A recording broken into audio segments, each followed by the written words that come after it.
পবিত্র আশুরা উপলক্ষে ভারতের বিভিন্ন স্থানে তাজিয়া মিছিলে অংশ নেয় মুসলিম সম্প্রদায়ের হাজার হাজার মানুষ। সবাই যখন এসব নিয়ে ব্যতিব্যস্ত, তখন ভিড়ের মধ্যে মিশে যান এক যুবক। উদ্দেশ্য বিষাক্ত ক্যাপসুল খাইয়ে হাজারো মানুষকে হত্যা। শুনতে সিনেমার স্ক্রিপ্টের মতো মনে হলেও ভারতে ঘটেছে এমন রোমহর্ষক ঘটনা।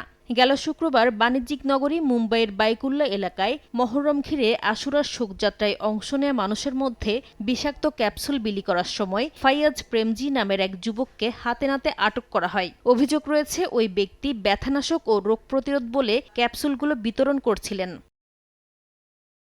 মুম্বাই পুলিশের দাবি, আটককৃত ব্যক্তির কাছ থেকে প্রায় 15,000 ক্যাপসুল উদ্ধার করা হয়। এছাড়া অভিযুক্ত ব্যক্তি আরও 30,000 খালি ক্যাপসুল এবং 50 কেজি ফসফরাস অর্ডার দিয়েছিল। ওই ক্যাপসুলে বিষাক্ত রাসায়নিক জিঙ্ক ফসফেট মেশানো ছিল, যা বিষাক্ত ফসফিন গ্যাস তৈরির মাধ্যমে হৃদযন্ত্র, ফুসফুস, যকৃৎ, কিডনি এবং মস্তিষ্কের মারাত্মক ক্ষতি করে থাকে। এরই মধ্যে ওই ক্যাপসুল সেবনের পর অন্তত 11 জন অসুস্থ হয়ে হাসপাতালে ভর্তি হয়েছেন, তবে সবাই আশঙ্কামুক্ত বলে জানা গেছে।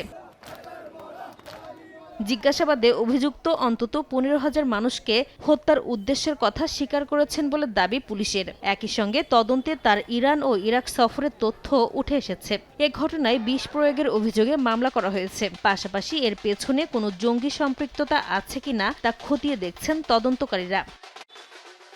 নাসরিন রুমি, সময় সংবাদ।